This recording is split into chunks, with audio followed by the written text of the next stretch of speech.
오늘 함께 은혜 나누실 말씀은 빌립보서 4장 1절부터 3절까지 말씀입니다. 다 같이 한 목소리로 합독하겠습니다. 그러므로 나의 사랑하고 사모하는 형제들, 나의 기쁨이요 면류관인 사랑하는 자들아, 이와 같이 주 안에 서라. 내가 유오디아를 권하고 순두개를 권하노니 주 안에서 같은 마음을 품으라. 또 참으로 나와 멍에를 같이 한 내게 구하노니 복음에 나와 함께 힘쓰던 저 여인들을 돕고 또한 클레멘드와 그 외에 나의 동역자들을 도우라. 그의 이름들이 생명책에 있느니라. 아멘. 오늘 빌립보서 4장 1절부터 3절까지 말씀을 중심으로 그러므로의 삶이라는 제목으로 함께 은혜를 나누기 원합니다. 최근 10년 동안 우리의 삶의 모습을 정말 많이 변화시킨 그런 디바이스가 있다면 여러분 무엇이라고 생각하십니까? 저는 스마트폰이라고 생각합니다. 그래서 이제 이 코로나 바이러스 팬데믹이라는 전대미문의 사건이 생겼을 때에도 사실은 사람들이 이 스마트폰이라는 장치를 통해서 여러 가지 소통의 시도를 하면서 어려운 시기를 잘 버텨내고 있지 않습니까? 또 이제 한국은 설인데요. 서로 함께 모이지 못하는 이런 상황 가운데 이제 카카오톡으로 세배를 하고 또 세뱃돈을 받는 그런 일들도 생겨나고 있다고 합니다. 물론요, 스마트폰이 너무나 많은 사이드 이펙트, 또 부작용, 반작용들이 있기도 하지만 잘 사용하면 정말 너무도 우리의 삶을 편리하게 만들어주는 기계가 바로 이 스마트폰이죠. 근데 이 스마트폰 하면 떠오르는 폰 있지 않습니까? 네, 아이폰입니다. 애플의 아이폰인데요. 아이폰 하면 또 떠오르는 사람도 있죠. 네, 아이폰을 만든 스티브 잡스입니다. 지금도 이 스티브 잡스가 아이폰을 처음 대중에게 선보였을 때 그 모습이 눈에 선한데요. 아이폰을 선보인 그 스티브 잡스의 프레젠테이션은요, 이 프레젠테이션의 레전드로 손꼽히기도 합니다. 이 아이폰으로 세상을 바꾸어 버릴 것이라고 말하면서 시작했던 이 2007년의 아이폰 프레젠테이션 마치면서 스티브 잡스는요, 전설적인 하키 플레이어인 웨인 그레츠키의 말을 인용합니다. 바로 이것입니다. I skate to where the puck is going to be, not where it has been. 나는 퍽이 있었던 곳이 아니라 있을 곳으로 움직인다. 무슨 얘기입니까? 애플은요, 항상 다른 사람들이 생각했던 미래가 아닌 새로운 미래를 여는 기업이 될 것이라는 메시지를 던지면서 그렇게 프레젠테이션을 마치는 겁니다. 이 프레젠테이션은 당시에 저뿐만 아니라 수많은 사람들에게 영감을 주었습니다. 그랬던 이분이 이 아이폰을 발표하기 2년 전에 스탠포드 대학교의 졸업식에서 이런 연설을 합니다. 아마 stay hungry, stay foolish 그런 말 많이 들어보셨을 건데요. 이 말을 바로 이 2005년 스탠포드 졸업 연설에서 합니다. Stay hungry, stay foolish. 늘 배고프게, 늘 바보같이. 무슨 말입니까? 계속 갈망하고 계속 도전하라는 소리죠. 근데 이 스티브 잡스가요, 이 말을 하기 전에 이런 말을 합니다. 저는 이 말이 더욱 와닿았었는데 한번 들어보십시오. Remembering that you are going to die is the best way I know to avoid the trap of thinking you have something to lose. 죽음을 생각하는 것은 무엇을 잃을지도 모른다는 두려움에서 벗어나는 최고의 길입니다. 그러면서 이렇게 그의 연설이 이어집니다. 곧 죽게 된다는 생각은 인생에서 중요한 선택을 할 때마다 큰 도움이 됩니다. 사람들의 기대, 자존심, 실패에 대한 두려움 등 거의 모든 것들은 죽음 앞에서 무의미해지고 정말 중요한 것만 남기 때문입니다. 죽을 것이라는 사실을 기억한다면 무언가 잃을 게 있다는 생각의 함정을 피할 수 있습니다. 당신은 잃을 게 없으니 가슴이 시키는 대로 따르지 않을 이유도 없습니다. 정말 의외였습니다. 왜냐하면 제 생각 속에 스티브 잡스는 항상 미래를 생각하고 미래를 바라보고 미래를 향해서 나아가는, 도전하는, 미래 역사를 새로 쓰기를 갈망하는 그런 사람이었는데, 근데 그렇게 갈망할 수 있는 그 바탕에는 바로 죽음을 생각하는 마음이 있었다는 것입니다. 참 아이러니한 건 아닙니까? 이 스티브 잡스의 이 연설과 또 그의 연설과 같이 살았던 그의 삶, 많은 사람들에게 영감을 주었습니다. 왜 그렇습니까? 가장 심각하고 또 가장 생각하기 싫은, 생각만 해도 우울해질 수 있는 이 죽음이라는 주제를 오히려 삶의 원동력으로 삼았기 때문 아니겠습니까? 그래서 저는요, 이 스티브 잡스의 연설을 좀 다른 방향에서 생각을 해봤습니다. 스티브 잡스의 연설은 세상 사람들에게 정말 큰 영감을 준 그런 연설이었지만, 그러나 이 사람의 연설은 그래봤자 이 땅의 연설에 불과하다는 것입니다. 세상 사람들에게 죽음은 그야말로 가장 마지막의 것이기 때문에, 그야말로 그래서 무엇이든지 시도해 볼 수 있는 원동력이 될 수 있다면, 우리 믿는 사람들에게는요, 우리 믿는 사람들에게는 죽음이 끝이 아니라 오히려 또 다른 시작이기 때문에 우리는 죽음이라는 문제에 얽매이지 않을 수 있다는 사실입니다. 다시요. 우리 믿는 사람들에게는 죽음은 끝이 아닙니다. 부활을 향한, 영생을 향한 새로운 시작입니다. 아멘이십니까? 그래서 사실은 우리는 죽음을 생각하면 무엇을 잃을 게 없기 때문에 도전하는 것이 아니라, 저 부활과 영생이라는 하나님의 나라라는 저 영원하고 아름답고 정말 그런 가치를 잃지 않기 위해서 도전해야 하는 것이죠. 오늘의 본문 빌립보서 마지막 장인 이 4장의 처음 그러므로라고 하는 접속사로 그렇게 시작됩니다. 빌립보서에서 여태까지 말씀했던 그 1장부터 3장까지의 내용, 특별히 3장의 내용을 그대로 받는 것이죠. 3장의 내용이 무엇입니까? 하나님이 주신 은혜, 그 구원과 부활이라는 영원한 가치에 대해서 바울의 간증, 바울의 고백 아니겠습니까? 그리고 나서 그러므로 이렇게 이어갑니다. 4장 1절 말씀, 상반절 말씀입니다. 그러므로 나의 사랑하고 사모하는 형제들, 나의 기쁨이요 면류관인 사랑하는 자들아. 이 그러므로라고 하는 단어는 헬라어로 호스테라고 해서 이런 이유로, 그렇기 때문에, 이런 정도의 의미로 쓰입니다. 이 그러므로라는 단어, 우리가 보통은요 그냥 쉽게 읽어 넘어갈 수 있는 그런 단어죠. 큰 뜻이 담겨 있지 않다고 생각하기 때문입니다. 그러나 성경에서 그러므로는 너무나 중요한 단어입니다. 왜냐하면 문장 그 전후, 앞뒤 관계, 인과관계를 정확하게 해주기 때문이죠. 어떤 목사님이 그러므로를 가지고 이렇게 해석하는 것을 들은 적이 있습니다. 많은 사람들이 예수 믿는 사람들은 삶이 없어서 문제다라고 말한다는 것입니다. 그런데 사실은 이런 진단은 옳지 않다고 이분은 이야기합니다. 기독교인들은 그 어떤 삶을 살려면 이제 그 삶을 가능하게 만들어주는 것이 있어야 되는데, 그러므로라는 접속사 앞에 그 원인이 있어야 된다는 것입니다. 그러니까 어떤 삶을 살려면 그 삶을 가능하게 만들어주는 것이 있어야 한다는 것이죠. 성도의 삶이 가능하려면 그 앞에 성도가 되는 원인이 분명하게 있어야 된다는 것입니다. 진리를 알고 부활한 예수님을 만나고 구원의 영광을 알면 그 원인 때문에 그러므로라는 접속사를 거쳐서 삶이 나오게 된다는 것이죠. 그렇기 때문에 이분은 그러므로라는 단어가 기독교에서 가장 중요한 단어다, 이렇게까지 말씀을 합니다. 동감되지 않으십니까? 여러분, 우리 삶 안에 그러므로의 삶이 있으십니까? 지난주에 말씀드린 대로 우리 안에 이 감추인 보화, 값진 진주가 있는데 그 보배가 있는 삶이 있으십니까?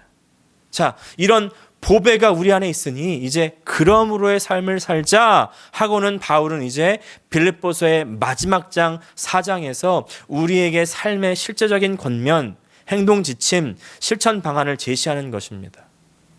둘 다 중요합니다.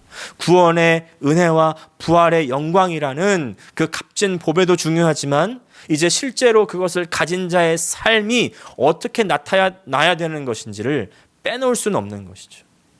1절부터 9절까지 나오는 이제 총 8가지의 권면 중에서 오늘은 1절부터 3절까지 3가지만 먼저 함께 나누기 원합니다. 주 안에 서라, 같은 마음을 품어라, 그리고 함께 도우라입니다. 첫 번째, 주 안에 서라. 주 안에 서는 것입니다. 1절 말씀 다시 읽습니다. 그러므로 나의 사랑하고 사모하는 형제들, 나의 기쁨이요 면류관인 사랑하는 자들아, 이와 같이 주 안에 서라. 주 안에 서라라고 할 때 이 서라라는 단어는 헬라어로 스테코라는 단어인데, 그냥 단순하게 이렇게 스탠드업, 서라는 의미만 있는 것이 아닙니다. 전투용어로서 불러서지 않고 그 대열, 진지를 굳건하게 지키라는 뜻의 서다라는 그런 의미입니다. 이 말에 담겨 있는 많은 의미들이 여러분 와 닿으십니까? 지난번에도 말씀드렸듯이 이 신앙생활 그냥 어영부영 살아가는 삶이 아니라 아주 치열하게 전투하는 삶입니다. 싸워야 합니다. 싸운다는 말은요, 어디로부터든 공격이 있다는 것이죠. 그래서 지켜야 할 것이 있다는 것입니다. 지난번에도 언급했지만 영적 전투이기 때문에 우리는 하나님의 전신 갑주를 입어야 된다. 사도 바울은 에베소서 6장에서 자세하게 말하죠. 오늘 그 갑옷과 무기들은 따로 언급하지는 않겠습니다만, 그러나 그 전신 갑주를 입어야 하는 이유가 있는 것입니다. 에베소서 6장 13절 말씀입니다. 같이 읽겠습니다. 그러므로 하나님의 전신갑주를 취하라. 이는 악한 날에 너희가 능히 대적하고 모든 일을 행한 후에 서기 위함이라. 할렐루야. 서기 위함이라. 전신갑주를 입고 검을 드는 이유, 이 전쟁을 한 이후에 서기 위해서입니다. 이 전쟁을 한 이후에 올바로 서 있지 못하는 사람들이 많이 있습니다. 서 있지 못하다는 말 무슨 뜻입니까? 넘어졌고 쓰러졌고 좌절했고 잠들었고 결국은 죽었다는 뜻입니다. 우리는 넘어진 그곳에서, 좌절한 그곳에서, 지쳐 쓰러져 죽어 있는 그곳에서 일어나야 합니다.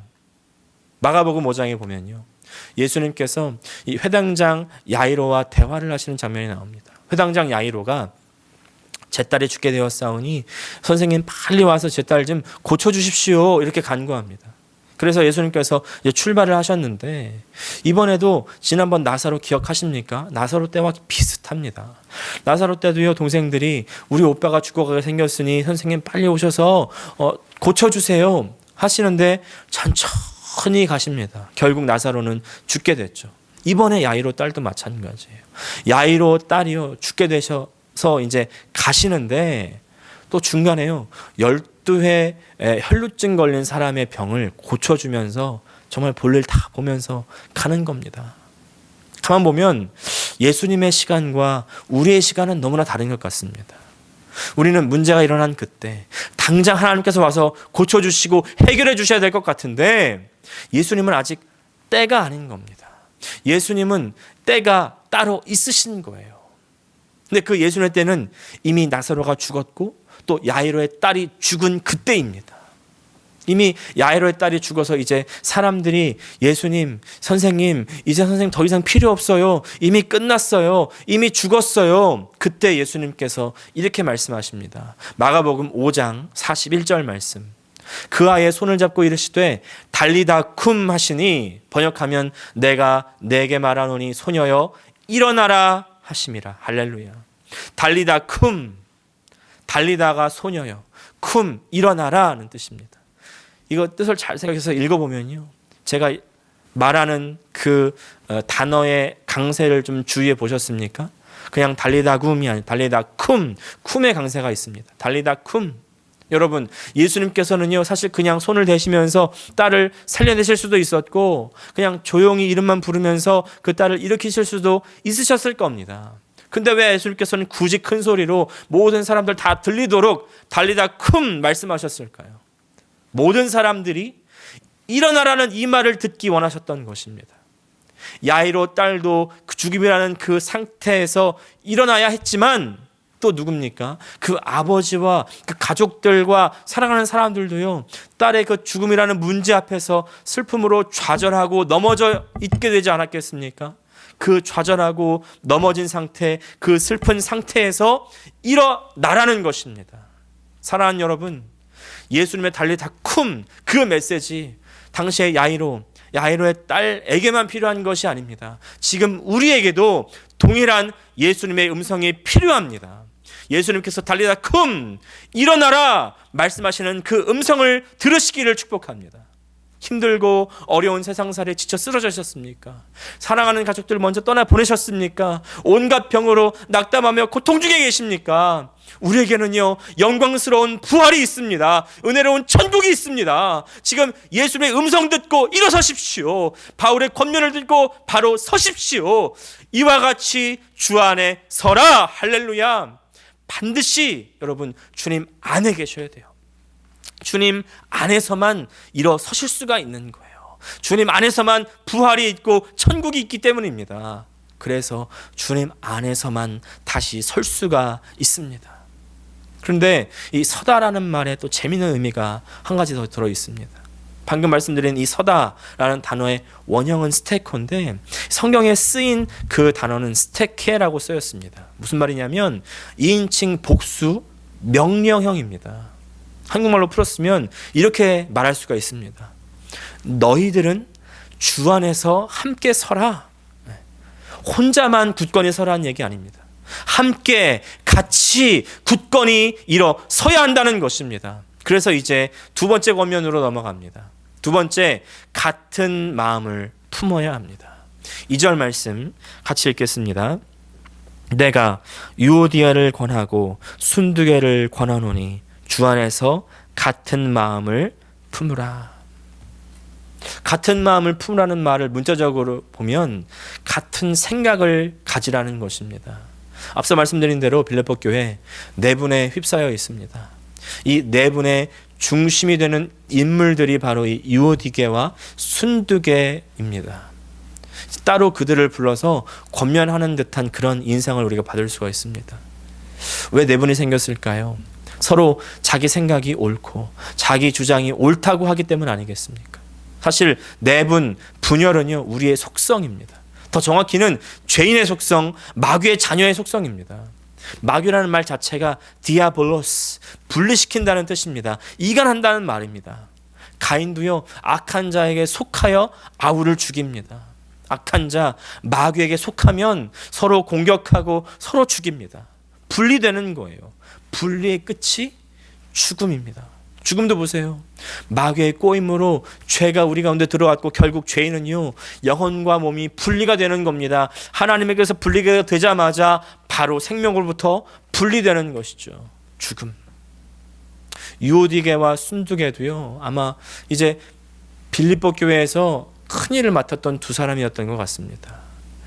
그리고 그 두 분 다 열심히 주님을 잘 섬겼던 것 같아요. 왜냐하면 이 두 분에게 바울은요 계속 앞서 경고하죠. 율법주의자들, 또 십자가의 원수, 그렇게 경고하고 질책을 하고 있는데 아마 유오디게와 순두개가 그런 사람들이었다면 그 질책 안에 같이 포함되었을 겁니다. 그런데 오히려 바울은 이 사람들의 이름이 생명책에 기록됐다 이렇게 기록합니다. 3절 하반절 보니까 그 이름들이 생명책에 있느니라. 두 분 다 열심히 예수님 믿고 교회를 섬기는 사람들이었다는 것을 우리가 유추할 수 있는 대목이죠.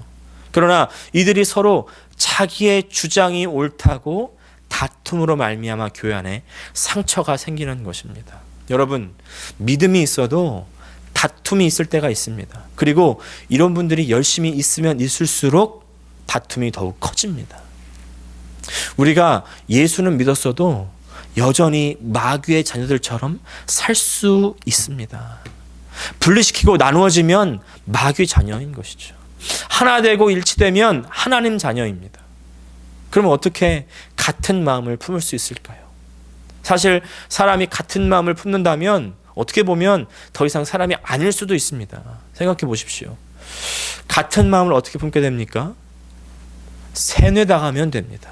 근데 여러분, 영화에서 보통 세뇌당한 사람을 보면 어떻습니까? 인격이 없는 것처럼 느껴지지 않습니까? 생각이 하나 되라는 말은요, 완전히 세뇌되듯이 똑같은 것을 생각하면서 획일화되라는 말이 아닙니다. 오히려 반대입니다. 생각은 여러 갈래로 나뉠 수 있고요. 생각은 정말 많이 있을 수 있습니다. 하지만 그 가운데 어떻게 하나 될 수 있습니까? 남을 인정하고 남을 배려하고 남을 나보다 낮게 여기면 하나 될 수 있는 것입니다. 남을 인정하고 남을 배려하고 남을 나보다 낮게 여기는 것에 공통된 그라운드가 무엇입니까? 그것은 바로 겸손입니다. 사실 이런 겸손, 겉으로 드러난 모습일 뿐이죠. 진정한 겸손은 어떻게 이루어질 수 있을까요? 그것은 성경에서 말하는 겸손을 이해하면 알 수가 있는 것입니다. 성경에서 말하는 겸손은 무엇입니까? 하나님을 우선하는 것입니다. 그 대표적인 예가 바로 예수님 아닙니까? 예수님께서 하나님을 우선하심으로 말미암아 그 겸손을 우리에게 보여주시는데 그 겸손의 궁극적인 점이 어디냐면 바로 십자가에서 자기 비움을 이루실 때 그 겸손의 모습을 우리에게 보여주신 것이죠. 빌립보서 2장에서 말한 것처럼 겸손의 결국은 십자가의 죽으심이었습니다. 자기를 비워 종의 형체를 가져 십자가에 돌아가신 예수님의 죽으심. 근데 그 죽으심이 있었기 때문에 사람은 하나님과 화해했고 또 하나 됩니다. 또 사람들끼리 서로 하나가 될 수 있는 것입니다. 이것도 참 아이러니하지 않습니까? 죄의 결과는 분리였습니다. 하나님과의 분리, 사람과의 분리, 생명으로부터의 분리였습니다. 그리고 그 분리의 결과는 결국 죽음이었죠. 그런데 하나님의 아들이 아버지의 뜻에 순종해서 십자가에서 죽었더니 분리가 극복이 되는 것입니다. 다시 하나가 되는 것입니다. 하나님과 하나가 되고 서로가 하나 될 수 있는 것이죠. 이것이 바로 하나님의 방법입니다. 그래서 오직 예수 안에서만 하나가 될 수 있습니다. 내가 그리스도 안에 있지 않으면 한순간은 같은 마음을 품고 있는 것 같아요. 그러나 바로 우리의 죄성은요, 그 같은 마음, 그 같은 하나됨을 깨뜨려 버립니다. 다시 말씀드립니다. 하나됨은요, 똑같은 것을 생각하는 것이 아닙니다. 남을 위해서 나를 낮추는 것입니다. 희생하고 죽는 것입니다. 주 안에서 같은 마음을 품으십시오. 이제 그런가 하면 부활의 삶, 그러므로의 삶을 살아가기 위한 바울의 세 번째 권면, 바로 함께 돕는 것입니다. 우리 3절 말씀 같이 읽습니다. 이번에 우리가 세 번역으로 읽어보겠습니다. 그렇습니다. 나의 진정한 동지여, 그대에게도 부탁합니다. 이 여인들을 도와주십시오. 이 여인들은 글레멘드와 그 밖에 나의 동역자들과 더불어 복음을 전하는 일에 나와 함께 애쓴 사람들입니다. 그들의 이름은 생명책에 기록되어 있습니다. 유오디아와 순두개가 같은 마음을 품지 못하는 것이 안타까웠던 바울이 이제 또 다른 사람에게 이 둘을 돕기를 권면합니다. 우리가 보면 교회에서 사람들이 다툴 때가 있습니다. 그럴 때 우리 보통 우리의 반응은 어떻습니까? 혹시 쟤네들 또 싸우네? 그러지 않습니까? 그냥 보고 있지 않습니까? 왜들 저렇게 싸운대? 그러면서 아이고 교회에서 왜들 저런데? 그러면서 이렇게 팔짱을 켜고 비판만 하고 있지 않습니까? 어떤 사람들은요, 여기다가 불난데 부채질하고 기름을 더 붓는 사람들도 있습니다. 나쁜 말을 흘려가지고 둘 사이를 더 벌려놓고 이간질시키는 사람들도 있어요. 우리는 이럴 수 없습니다. 이러면 안 됩니다. 그들의 문제를 나의 문제로 여기셔야 돼요. 서로 연합하고 회복하도록 도와야 됩니다. 자신의 문제인 것처럼 여기면서 돕고 섬겨야 된다는 것이죠. 이게 교회고 이게 성도입니다. 앞으로 교회 안에 다툼과 분리가 없을 겁니다. 저는 이렇게 약속드릴 수 없습니다. 아마 계속 있을 거예요. 없을 수 없습니다. 하나님의 나라가 임하기까지는 그런 아픔들은 계속 있을 겁니다. 그러나 그때 어떤 아픔의 순간이 오다 할지라도 그 아픔을 함께 나눌 수 있기를 축복합니다. 함께 도울 수 있기를 축복합니다. 화평하게 하는 자, peacemaker, 그 사람들이 되실 수 있기를 축복합니다. 그러면 그 사람들이 하나님의 아들이라고 일컬음을 받게 될 것입니다. 마태복음 5장 9절 말씀, 화평하게 하는 자들은 복이 있나니 그들이 하나님의 아들이라 일컬음을 받을 것이며. 이제 오늘 말씀을 결론에 맺기를 원합니다. 오늘 바울은요, 빌립보 성도들에게, 그리고 빌립보서를 읽는 우리들에게 그러므로의 삶을 살기를 권면합니다. 그러므로의 삶은 바로 부활을 알고 깨달은 이후에 바라보면서 갈망하는 사람들입니다. 그런데 이 권면을 하는 바울의 모습을 한번 상상해 보십시오. 어떤 자세로 빌립보 성도들에게 권면하고 있을까요? 무엇을 깨달아서 확신하게 되면요, 우리가 좀 강압적이게 되는 분들을 볼 때가 있습니다. 내가 알고 깨달은 것이 너무나 확실하기 때문에 내가 옳고 나를 따라와야 된다는 것이죠. 이분들이 잘 쓰는 단어가 무엇일까요? 바로 절대로입니다. 절대로. 이분들이 하는 언어 습관, 절대 아니야. 절대 하지 마. 딱 잘라서 말합니다. 이런 분들이 여러분 위험한 분들이에요. 절대로 절대를 쓰시지 말기를 바랍니다. 제가 방금 절대로를 썼죠. 절대로를 써야 할 때가 사실은 딱 한 군데가 있습니다. 여러분, 절대로 지옥 가시면 안 됩니다. 여러분, 절대로 예수 믿고 천국 가셔야 됩니다. 여러분, 이때를 제외하고서는요, 절대로란 말 쓰지 않는 것이 좋습니다. 왜냐하면 절대로의 태도는 배타적이고 이기적이기 때문입니다. 나 우선하는 그런 태도죠. 오늘 바울의 태도를 한번 보십시오. 1절 말씀 다시 보면, 그러므로 나의 사랑하고 사모하는 형제들, 나의 기쁨이요 멸관인 사랑하는 자들아, 이와 같이 주 안에 서라. 빌립보 성도들을 오늘 바울은 세 가지로 부릅니다. 나의 사랑하는 형제들, 나의 기쁨, 나의 멸관. 여러분, 누군가에게 권면을 할 일이 있다면 먼저 상대방을 이렇게 사랑하게 되고 나서 하셔야 됩니다. 아무리 옳은 말도 바른 말도 사랑이 없는 말, 상처요 아픔이 될 수밖에 없습니다. 이런 분들 계십니다. 집사님, 내가 집사님을 사랑하는 거 알지? 그러면서 말을 시작하시는 분들, 굳이 왜 이런 분들은 내가 왜 사랑하는 것 알지라는 말을 꺼내야 됐을까요? 아마 오히려 내 안에 사랑이 없다는 것을 반증하는 그런 말은 아닐까요? 오늘 바울이 사랑으로 빌립보 성도들에게 하는 권면을 들으십시오. 이 권면은 지금 주님께서 우리에게 사랑으로 동일하게 주시는 권면입니다. 주 안에서 굳건히 서십시오. 혼자만 서는 것이 아니라 내 주변의 형제들과 같은 마음을 가지고 주 안에서 함께 서십시오. 그리고 약한 지체들을 함께 도와주십시오. 오늘 발렌타인데이입니다.